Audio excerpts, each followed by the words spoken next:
Hi there, this is Allison with Let's Go Travel Tips. Today, for the second day in a row, we have got really big updates from Princess Cruise Line. So first of all, we've got another cancellation day, and I am really sorry to have to tell you that. So Princess has had to cancel more of their cruises on the Coral Princess, and let me go ahead and tell you what they are.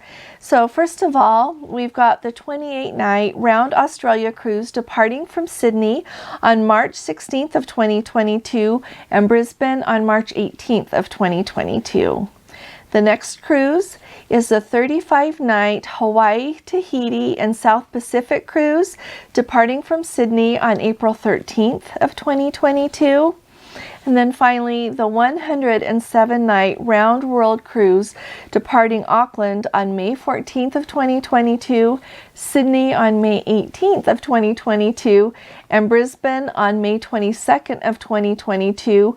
And that voyage was going to call at 43 destinations in 27 different countries. And so it is really sad that they have had to cancel these cruises. But as you know, cruising is just not restarted in Australia yet. This morning in the comments of another video, I had a comment from one of our subscribers saying that with this cancellation, there goes a year or so of planning and saving their money. And so I am really hopeful that you and everyone out there who has had any of these cruises, that you were on one of these cruises and it's canceled, I hope that you're able to move over to another cruise. As always, when Princess cancels a cruise, they give you three options. You can get your money back in the method that you paid, they'll just refund it to you, or you can take the amount that was the actual cruise portion of what you paid and keep that as a future cruise credit, and then they will refund to you everything else that you have paid, like if you paid for port fees, like when you pay for a cruise and excursions, anything else you paid for, they'll just refund that part to you. And finally, they will let you move over to an equivalent cruise. Now truly, that is the best option, especially in this situation, because these are expensive cruises to start with, and then they are more pricey in 2023 and 2024 on the cruises that they will let you move to. And so take a good look at those. These cruises, there are a lot of replacement cruises that they're offering, and they pretty much range from like November of 2022 clear around, I think the last one that I saw was in April of 2023, and so it gives you a lot of leeway there in finding a date that will work for you. And then also, I hadn't seen this before on the Princess cancellations, they also put out with it, and I am sure that if you had one of these cruises canceled, Princess surely emailed this to you. But for all of you out there who are just interested, I'll add a link to the cancellation, but they have a whole page here that lists like some of the move over cruises and their ports of call. So I'm thinking that maybe a few of those, maybe some of the ports of call had to change a little bit, but they lay it all right out for you there so that you can see everything. And so I think that that's really nice that Princess is doing that, just so you don't think you're going somewhere and you're not. But so once again, I am really sorry about those cancellations. I know it affects an awful lot of people, and I have a feeling it affects mostly, there are people that fly in, of course, to cruise out of Australia because it's got to be so beautiful there. That's on my bucket list. But also so many of you that live there, I am sorry that this is getting pushed back further to have your cruising restart. So the other big update that we have got today has to do with It's Princess, and they have updated their COVID health protocols. And this ties in to the announcement by the FDA and the CDC that they have approved the Pfizer vaccine for children ages 5 to 11. And I'm going to kind of tie it in to what all the other cruise lines are doing with vaccines right now. And so even if you don't have children who are ages 5 to 11 that you're interested in cruising with and are waiting for them to be vaccinated, you're still going to want to stick around to hear what I let you know about other lines.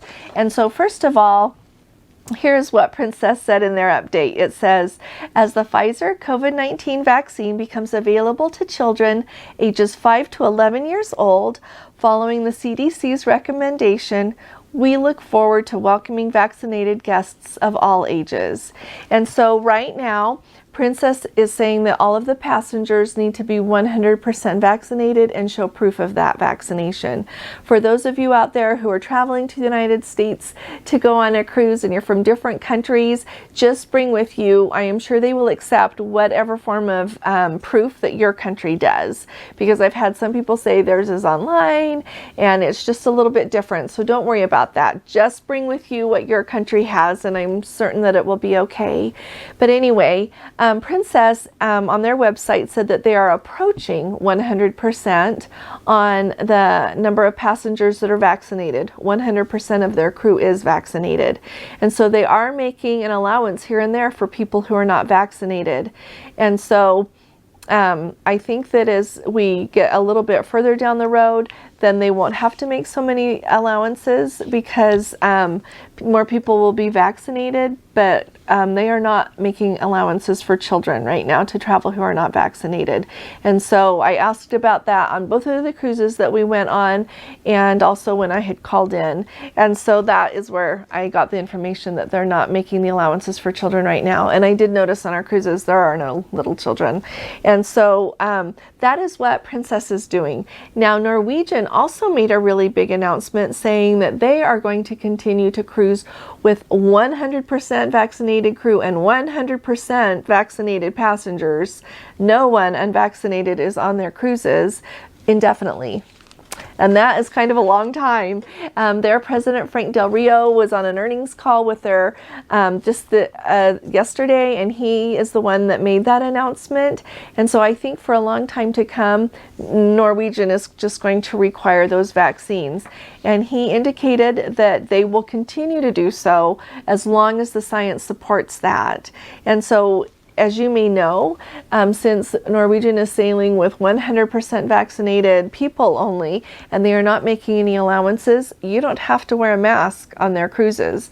And so any of you out there who are vaccinated, but you don't want to go on one of the other cruise lines because you have to wear a mask indoors, you might want to consider taking a look at Norwegian, because they don't require the mask. And so that's an option for you out there. The other thing I wanted to let you know is that both Carnival and Royal Caribbean have also said that they are going to continue to operate requiring their passengers to be vaccinated at least until February 28th of 2022. And also that is the date that Princess has given, is February 28th of 2022. But both Royal Caribbean and the Carnival, depending on where they're sailing out of and what ports they're going to do, those cruise lines do make some allowances for unvaccinated children.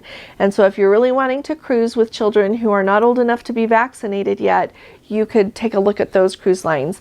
But once again, these Royal Caribbean and Carnival have both pointed out that they do have port agreements with different ports, and the different ports have different requirements. And so how many of the allowances they'll make depends on what those port agreements are. And so just kind of take a look at what is allowed on a cruise that you might want to take. And I wanted to point out that I think that for quite a while, at least going forward, I think vaccines are going to be a really important part of being able to cruise. I know that the cruise lines want to be able to keep cruising. They don't want to have a large outbreak and have to close down again. And they want to keep their crew safe, and they want to keep the passengers safe.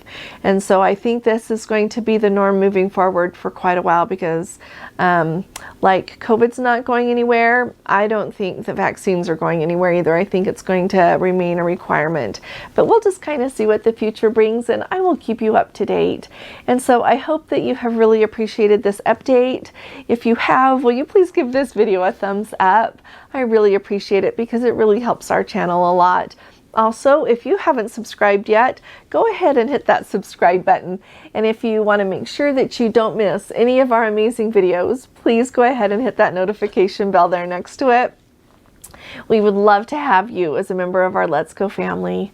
So I'll see you again soon. I'll be talking to you again soon. You all take really good care. God bless you. Love you. Bye-bye.